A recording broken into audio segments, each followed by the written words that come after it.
Salam, damai di hati, sahabat firman. Tuhan Yesus memberkati kita semua. Kita bersyukur kita jumpa pada pelajaran yang ketujuh pada minggu ini. Dengan judul Kesatuan Tubuh Kristus. Ayat inti terdapat dalam Efesus pasal 4 ayat 11 dan ayat 12 firman Tuhan. Dan ialah yang memberikan baik rasul-rasul maupun nabi-nabi, baik pemberita-pemberita Injil, maupun gembala-gembala dan pengajar-pengajar, ayat 12, untuk memperlengkapi orang-orang kudus bagi pekerjaan pelayanan, bagi pembangunan tubuh Kristus.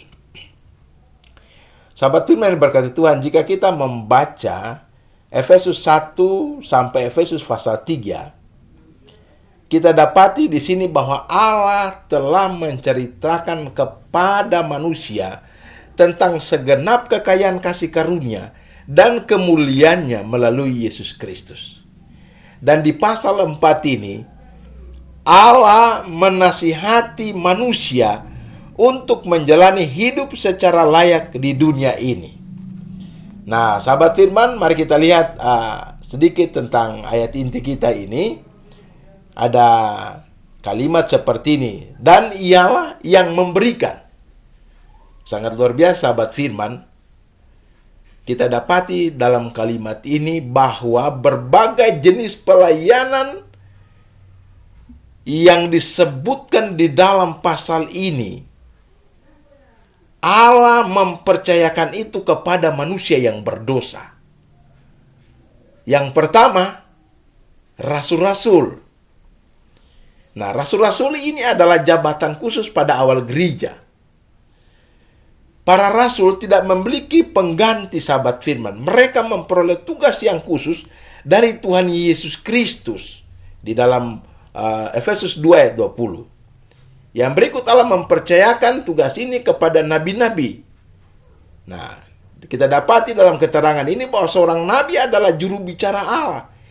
Di dalam Alkitab, istilah ini pada umumnya mengacu kepada seorang yang kepadanya diberi penyataan langsung yang harus diberitakannya kepada orang lain. Di dalam Efesus pasal 2 ayat 20, dalam artinya yang paling tepat merupakan jabatan sementara dalam gereja, sebab sesudah perjanjian baru lengkap, secara teknis tidak ada lagi nabi. Kalimat yang berikut adalah pemberita-pemberita Injil. Oh, sahabat firman, sangat luar biasa keterangan firman Tuhan ini. Orang-orang yang menyebarkan berita yang menggembirakan, yaitu mereka yang memberitakan Injil. Yang berikut, kalimat gembala-gembala dan pengajar-pengajar. Sangat menarik, sahabat firman, bahwa dua jabatan ini berjalan seiring. Dan orang-orang yang merupakan gembala bagi sidang ini juga merupakan pengajar. Seorang gembala sidang yang sejati hendaknya melaksanakan pelayanannya dengan memberitakan firman secara jelas dan memberitakan firman dengan menjelaskannya kepada orang lain. Mari kita belajar tentang kitab Efesus pasal 4 ayat 1 sampai ayat yang ke-16. Kita mulai, sahabat firman. Saya dapati di sini ada beberapa poin penting yang kita akan belajar bersama-sama. Poin yang pertama adalah karunia-karunia umat Allah. Sahabat firman yang berkati Tuhan, bahwa kesatuan umat Allah tidak berarti bahwa semua orang Kristen menjadi seragam atau satu bentuk dalam segalanya.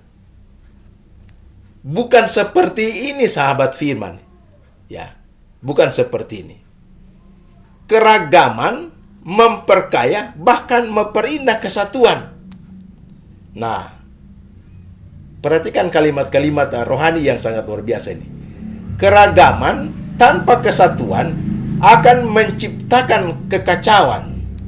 Sebaliknya, sahabat firman, kesatuan tanpa keragaman akan menakutkan.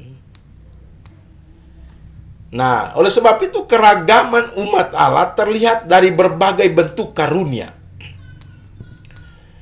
Kepada setiap orang percaya diberikan karunia di ayat yang ke-7.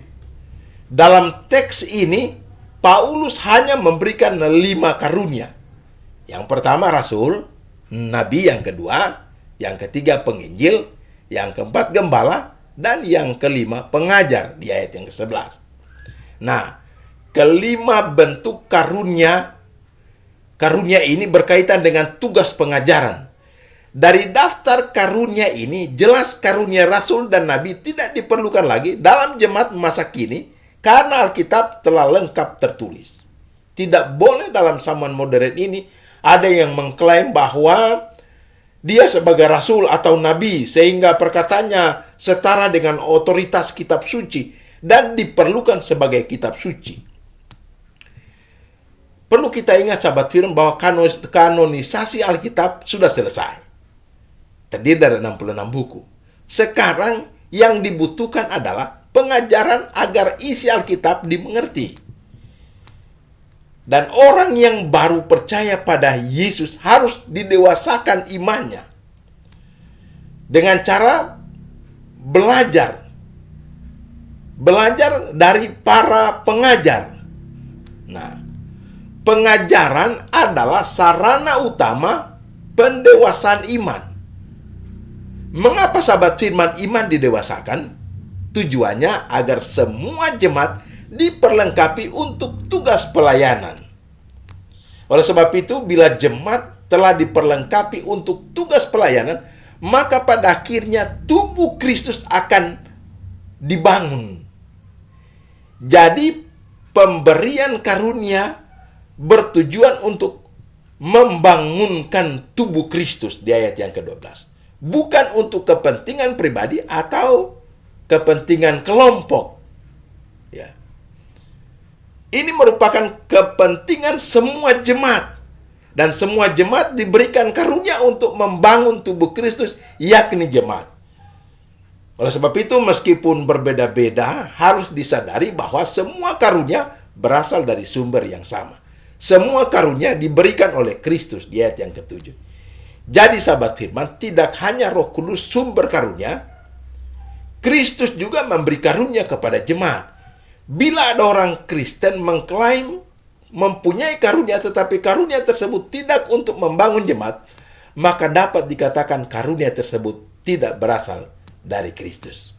Kita dapati satu poin rohani merupakan pertanyaan yang kita jawab di dalam hati melalui bantuan Roh Kudus. Bisa kita dapat solusi. Karunia apakah yang Anda miliki? Bagaimana Anda telah mengembangkan karunia tersebut? Bagaimana Anda berperan dalam pembangunan tubuh Kristus? Pertanyaan ini saudara jawab di dalam hati melalui doa yang sungguh-sungguh. Poin yang kedua, kesatuan yang tidak menghilangkan jati diri. Nah, sahabat firman yang berkata Tuhan, mari kita lihat kalimat-kalimat yang penting, kalimat rohani yang penting dalam pasal ini.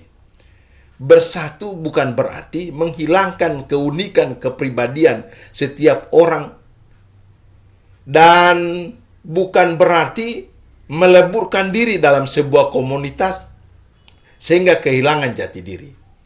Dalam bagian ini, sahabat kita perhatikan, Paulus meneruskan pembahasan dengan menekankan bahwa panggilan Allah agar kita menjadi satu tidak akan membuat kita kehilangan jati diri dan talenta atau kemampuan yang Tuhan berikan kepada kita. Karena itu, Paulus menuliskan bahwa Allah tidak menganugerahkan kasih karunia yang sama kepada kita, tetapi masing-masing dianugerahkan kasih karunia menurut ukuran pemberian Kristus. Di ayat yang ke-7. Yang berikut, Paulus berbicara tentang anugerah Allah dalam konteks kemampuan jemaat melayani Allah. Nah, di dalam gereja ada jemaat yang berfungsi sebagai rasul-rasul, nabi-nabi, pemberita-pemberita Injil, gembala-gembala, dan pengajar-pengajar, ayat yang ke-11. Semua fungsi ini menunjukkan bahwa, yang pertama, setiap orang Kristen tidak hanya pendeta atau pemimpin jemaat memikul tanggung jawab untuk membangun tubuh Kristus sesuai dengan karunia Tuhan yang ada di dalam dirinya. Yang kedua, setiap orang Kristen dapat mencapai kedewasaan rohani yang lebih matang dan iman yang stabil, sehingga tidak mudah untuk diombang-ambingkan oleh rupa-rupa angin pengajaran.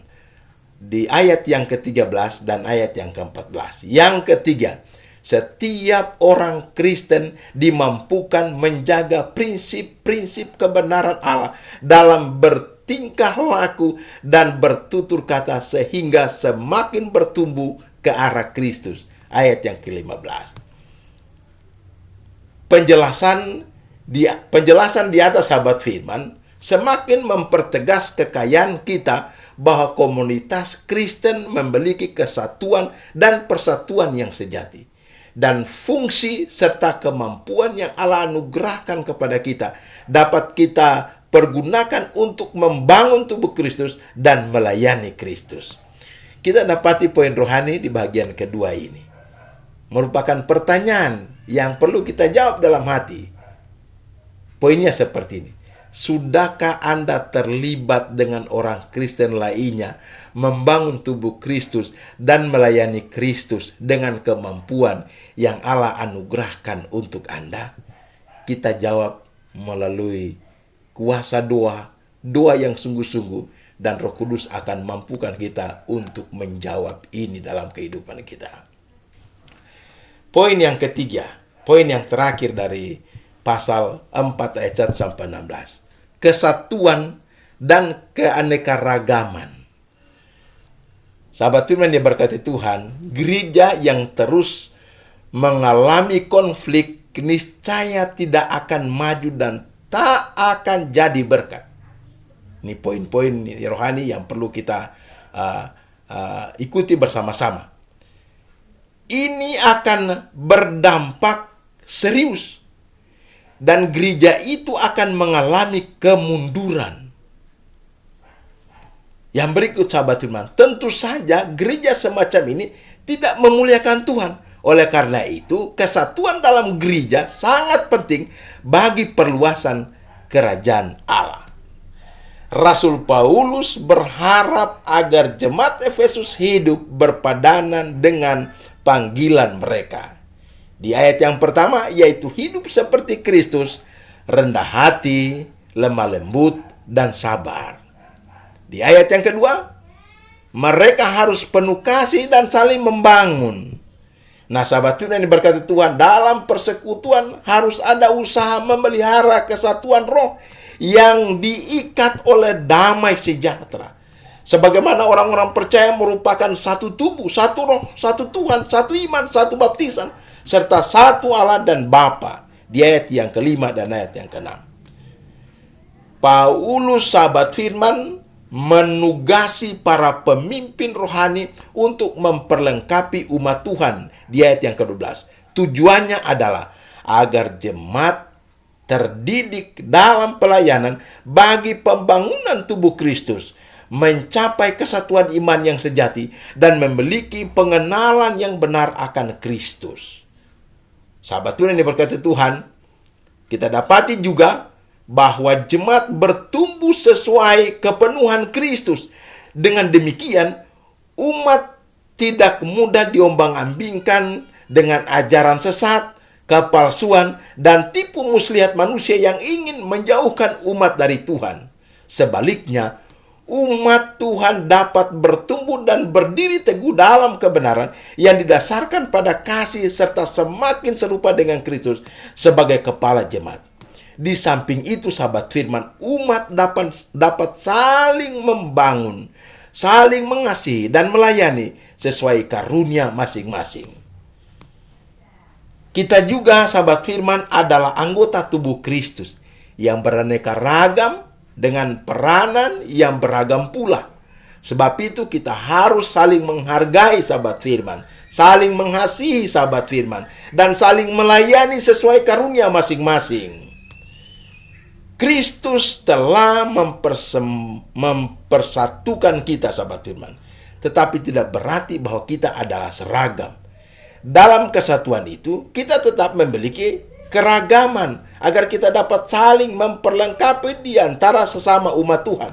Oleh karena itu, kesadaran akan kesatuan kita sebagai anggota tubuh Kristus harus diimbangi dengan kesediaan untuk menerima keanekaragaman di antara kita.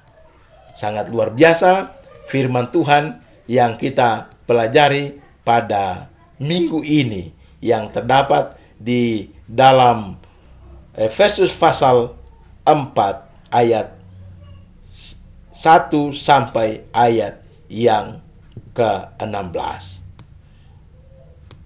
Ingat sahabat firman, karunia-karunia yang Tuhan berikan bagi kita dengan tujuan bahwa Dia memperlengkapi umat manusia untuk pelayanan itu. Oleh sebab itu, dalam pelayanan mari kita lakukan dengan hati yang tulus, hati yang disiapkan, hati ada kerelaan hati untuk menyatakan, melakukan akan pekerjaan pelayanan ini demi pembangunan tubuh Kristus di dunia ini.